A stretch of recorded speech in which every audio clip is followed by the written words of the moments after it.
Pulpería El Barrio se moviliza. Este es tu podcast pinolero favorito sobre temas de interés popular. Y cafecito caliente, por supuesto. Buenas, estimada tribu pulpera. Gracias por estar aquí, un episodio más de tu podcast favorito. Por acá te saluda Yalpri Moncada, deseándote mucha salud, paz y que este 2022 no se te esté pasando, no se te esté yendo tan rápido como a mí. Vamos al grano. Si crees que Taiwán, Hong Kong y Macao son estados independientes, escúchate todo este episodio para que te enteres de datos que quizás desconocías.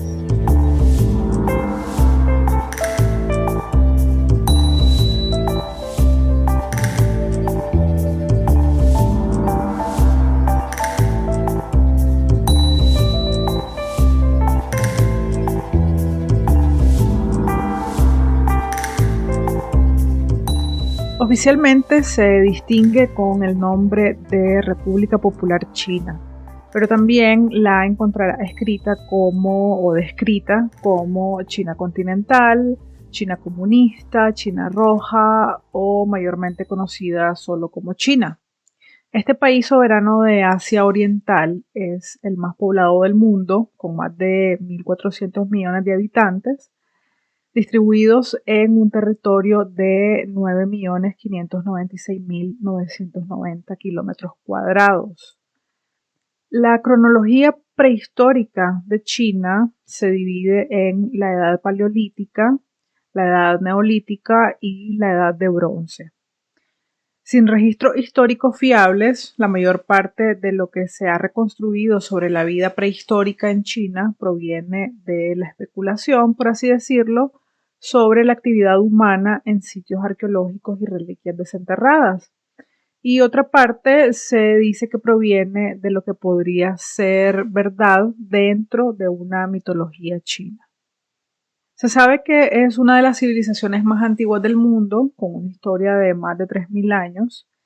Y si bien la dinastía Shang es la primera que cuenta con registros históricos que datan del 1600 antes de la era cristiana, pero se tiene como leyenda que los clanes de la dinastía ya vivían a lo largo del río Amarillo entre el 2070 y 1600 antes de la era cristiana, que es conocida como la Edad de Bronce Temprana China. Como no existe evidencia concluyente sobre esta, por eso se mantiene como una leyenda. Como te decía, son 3.000 años de historia entre dinastías y la China moderna, y no me voy a dedicar a describir toda esa historia, sino que trataré de enfocarme en lo relacionado a las provincias o regiones que han sido colonizadas por imperios extranjeros y que de alguna forma han buscado independizarse de la que actualmente conocemos como República Popular China. Empecemos por Hong Kong, que es una región al sur de China, cuyos asentamientos humanos más antiguos datan del período neolítico, hace 6.000 años. Los primeros habitantes semicosteros emigraron del territorio continental e introdujeron el cultivo del arroz. Una serie de conflictos y guerras entre dinastías y tribus en diferentes épocas provocaron anexos y disputas de los diversos territorios que comprenden lo que hoy conocemos como Región Administrativa Especial de Hong Kong de la República Popular China, que se extiende entre territorio continental e islas sobre el mar de China. Entre el año 214 antes de la era cristiana y el 1842, después de esa era común, Hong Kong perteneció al Imperio Chino. Sabemos que los chinos han sido comerciantes y uno de sus productos más demandados es el té, y lo fue muy particularmente para los británicos imperiales. En 1793, China rechaza las condiciones expuestas por diplomáticos británicos sobre la comercialización de té. A cambio, Gran Bretaña introduce productos manufacturados y la sustancia conocida como opio al país asiático. Producto de esto, se desencadena una crisis de consumo de esa sustancia estupefaciente. China procura la erradicación de esta mediante la confiscación y destrucción del opio, y para 1839 China suspende el comercio de opio a su territorio.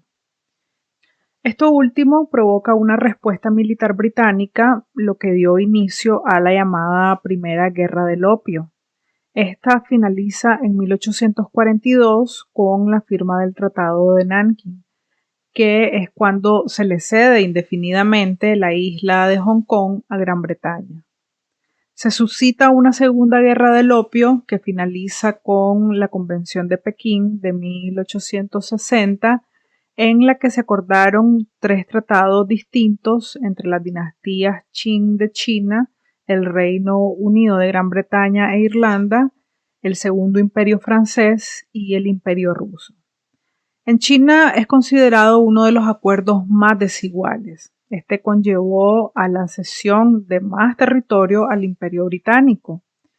La superficie de la colonia aumentó significativamente con parte de la península de Kowloon y la isla Lantau. En la Convención de Pekín se acuerda que el período del cese sería por 99 años, del 1 de julio de 1898 hasta el 30 de junio de 1997. En total, la colonia británica se edificó durante un siglo y medio en esos territorios al sur de China. Si bien se destaca el rápido crecimiento comercial y modernización de la zona, no se puede obviar que esto en gran parte se debió a la injusta mano de obra barata impuesta por los británicos a los habitantes de la zona y a migrantes de la China continental y de otros países de la región como Vietnam. Llegado 1997, año establecido para el retorno de los territorios a la República Popular China, Reino Unido condiciona la entrega declarando que por los próximos 50 años Hong Kong debe permanecer independiente y gobernarse a sí mismo. China acepta la condición y se realiza el retorno como una región administrativa especial. Esta imposición finalizará en 2047 con la plena integración de China. Por esto es que a veces leerás o escucharás la relación de Hong Kong respecto a China como un país, dos sistemas, a diferencia de Taiwán, que se la describe como dos sistemas, dos países. Y así me traslado a esta isla, que fue la primera posesión de ultramar para los japoneses. En ocasiones la encontrarás mencionada como Formosa, ya que una de las colonias instauradas ahí fueron los portugueses quienes le dieron ese nombre. Durante 16 años de la colonia española al norte de la isla se le denominó Isla Hermosa y formó parte de la Capitanía General de Filipinas. Recordemos que también Filipinas fue colonia española. Luego los holandeses, asentados inicialmente al sur, expulsan a los españoles y logran el control de amplias zonas costeras. Así mantenían contactos comerciales tanto con China como con Japón. Retrocediendo en el tiempo, se conoce que su población original eran malayo-polinesios, que nunca llegaron a desarrollar la escritura y por eso se sabe muy poco del tipo de sociedad que existía ahí, hasta la llegada de las potencias extranjeras en el siglo XVII, cuando los japoneses se interesaron por este territorio. Desde 1592, Japón trató de ampliar su control imperial sobre Taiwán. Se realizaron varios intentos de invadir la isla, pero fracasaron debido principalmente a las enfermedades y a la resistencia armada de los aborígenes. En 1683 queda Taiwán en poder de China por primera vez, luego de que el independiente reino de Tunning, instaurado en la isla desde 1662, fracasara en sus intentos de reconquistar la China continental para la desgastada dinastía Ming. En noviembre de 1871 se culpa a un grupo de aborígenes por la muerte de 54 marinos a bordo de un buque que se vio obligado a desembarcar en Taiwán por los fuertes vientos. A pesar de que el buque no era de bandera japonesa, fueron estos quienes pidieron una indemnización a la dinastía Qin de China, quienes imperaban en esa época.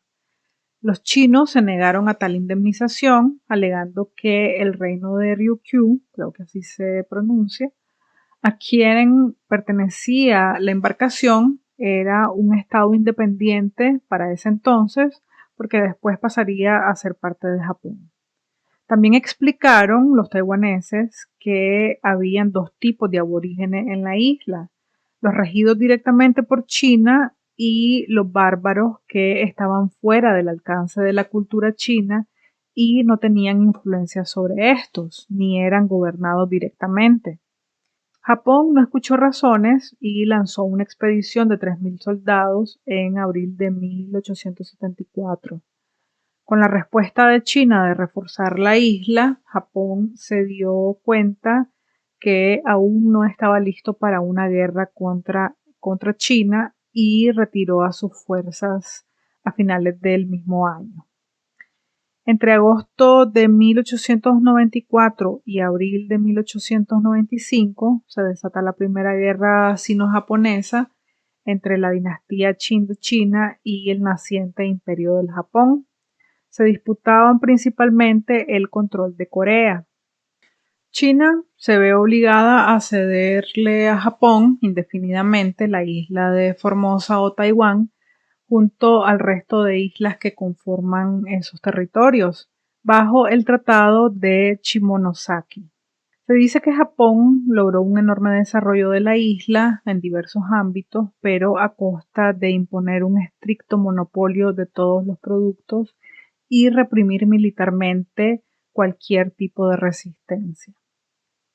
Al finalizar la Segunda Guerra Mundial, estando Japón entre los derrotados, China en su época de república, bajo el mandato del Partido Nacionalista Kuomintang, retoma el poder sobre la isla con el apoyo de Estados Unidos. Y como nos ha enseñado la historia, que toda guerra o apoyo de Estados Unidos no termina precisamente bien, llevan a la isla a una decadencia económica y al generarse protestas se eliminan a toda resistencia en la isla. En 1949, el partido Kuomintang es derrotado en la guerra civil liderada por los comunistas de Mao Zedong. Así que los dirigentes de ese partido nacionalista, respaldado por los gringos, se repliegan hacia Taiwán, atrayendo consigo a cerca de 2 millones de chinos del continente. Con la victoria del líder comunista se proclama la nueva República Popular China y los fugados a Taiwán impusieron el régimen de República de China en la isla, y por eso la conocemos en la actualidad como República de China en Taiwán, pero sin ser reconocida por la mayoría de países en el mundo. Cabe señalar que con la Guerra de Corea en 1950 al Imperio Yanqui le da acidez ver cómo en toda Asia Oriental se instalaban gobiernos comunistas y decidieron enviar una flota de la Marina al estrecho de Taiwán, imponiendo así su respaldo a los mismos que en el pasado quebraron la economía de la isla y asesinaron a miles de sus habitantes. Durante muchos años, hasta 1987, la isla se mantenía en un estado de guerra, lo que limitaba las libertades de sus habitantes. No fue hasta el año 2000 que, tras elecciones presidenciales, el partido Kuomintang fue derrotado por una oposición que igualmente mantuvo el estatus ficticio de Estado independiente para la isla. Todo este asunto ha dado lugar a una compleja situación política y diplomática. China sabe que no puede ceder ese territorio tan fácilmente porque eso significaría permitir una mayor presencia de Estados Unidos en la región, y nuevamente sabemos que Estados Unidos no busca exactamente hacer amigos en un mundo que no lo reconozca como un juez y dueño de la verdad absoluta. El principio de una sola China se mantiene latente, o sea, la posibilidad de incorporarse al territorio de China popular, ya sea por anexión o por una fórmula pactada, como en el caso de Hong Kong y Macao. Aún no te he hablado de Macao, creo que es un conflicto no tan conocido como los dos anteriores, pero ahorita mismo le caemos. El territorio autónomo de Macao está formado por una península y dos pequeñas islas, Taipa y Koloane, unidas con el continente y entre ellas por puentes. Taipa es conocida por ser una zona de grandes casinos y hoteles que incluso superan ya la recaudación de Las Vegas. Koloane está al sur de Taipa, originalmente independiente, pero actualmente unidas artificialmente. Tiene cerca de medio millón de habitantes dentro de 29 kilómetros cuadrados de territorio. Los miembros de la dinastía Song del sur y unos 50.000 partidarios desplazados por la guerra fueron los primeros habitantes registrados en la zona, buscando refugio ahí de los invasores mongoles en el 1277. Se establecieron ahí y defendieron el asentamiento de los intentos de conquista de Mongolia. Se dice que Macao no se desarrolló como asentamiento importante sino hasta la llegada de los portugueses en el siglo XVI. Entre 1510 y 1513, los portugueses se establecieron en diferentes zonas hasta las costas de China y reclamaron la isla de Lintín para el rey de Portugal. En 1518, funcionarios chinos expresaron su disgusto por las violaciones de la soberanía china y los colonos portugueses fueron expulsados de la costa de Cantón en 1521. En 1536, a raíz del naufragio de un navío portugués, se les permite a los comerciales anclar en Haoyingao. Para la mayor parte de historiadores, la presencia permanente de portugueses en Macao data del 1553, cuando estos comenzaron a establecer almacenes de comercio en tierra firme. Rápidamente se creó un polo importante en el desarrollo del comercio de Portugal con India, al sur de China, Japón y el sudeste asiático. Sin embargo, al parecer mucho de esto se debió a sobornos promovidos por los portugueses a funcionarios locales. En 1685, la posición privilegiada de los portugueses en el comercio con China terminó, ya que el emperador Kangxi de China permitió el comercio con todos los países extranjeros. Durante el siguiente siglo, Inglaterra, Holanda, Francia, Dinamarca, Suecia, Estados Unidos y Rusia establecieron fábricas y oficinas en Guangzhou y Macao.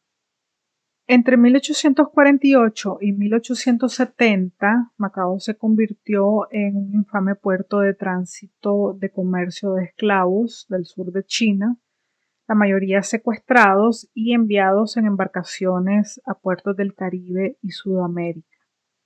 En 1887, Portugal ocupó Macao tras obligar al gobierno Qing a firmar dos tratados que permitían a Portugal establecer a su gente en Macao para siempre y administrarla junto con otras zonas pertenecientes a la isla. Con la Segunda Guerra Mundial, Macao se convirtió en un centro de refugiados entre 1938 y 1949. Con esto, en pocos años pasó a triplicar su población. Los japoneses respetaron hasta cierto punto la neutralidad de Macao, pero eventualmente exigieron la instalación de asesores japoneses, que no era más que una ocupación militar, y crearon una especie de protectorado japonés sobre este territorio. La dominación japonesa sobre Macao termina en 1945, después de que Estados Unidos bombardeara el centro de aviación naval y otros puntos de la isla para destruir el combustible que supuestamente se suministraría a los japoneses. Cuando la China comunista llega al poder en 1949, declaran inválido el Protocolo de Lisboa por ser un tratado desigual impuesto por extranjeros a China. Sin embargo, el nuevo Estado mantuvo el estatus de la isla hasta un momento más apropiado, adoptando así una posición similar a los tratados con los territorios de Hong Kong. Entre 1949 y 1999 se suscitaron varios conflictos entre portugueses, chinos locales y chinos republicanos del Kuomintang, lo que influyó en varios tratados entre los portugueses y la República Popular China. En 1974, Portugal renuncia a todos los derechos sobre Macao y propone devolver el territorio a la soberanía china. Finalmente, en diciembre de 1999 se cerró este capítulo de la historia y se dice que tras el traspaso de Macao termina la colonización europea en Asia. Así pues, la región administrativa especial de Macao de la República Popular China goza de un alto nivel de autonomía y seguirá sus propios sistemas políticos, económico, cultural y educacional, similar al caso de Hong Kong, un país, dos sistemas.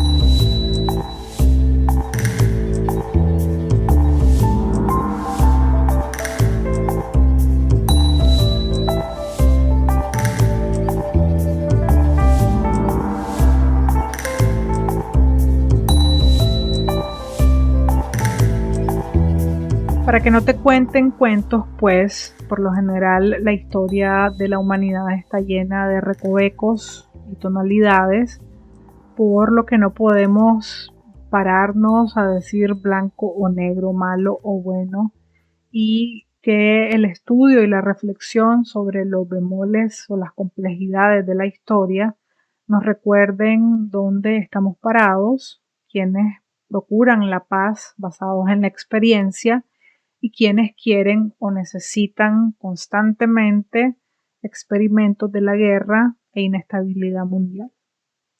Pulpería quiere la paz duradera, la solidaridad entre pueblos y también quiere que la sigas en los medios sociales de costumbre, Twitter, Facebook, YouTube y en la mayoría de sitios que distribuyen podcasts.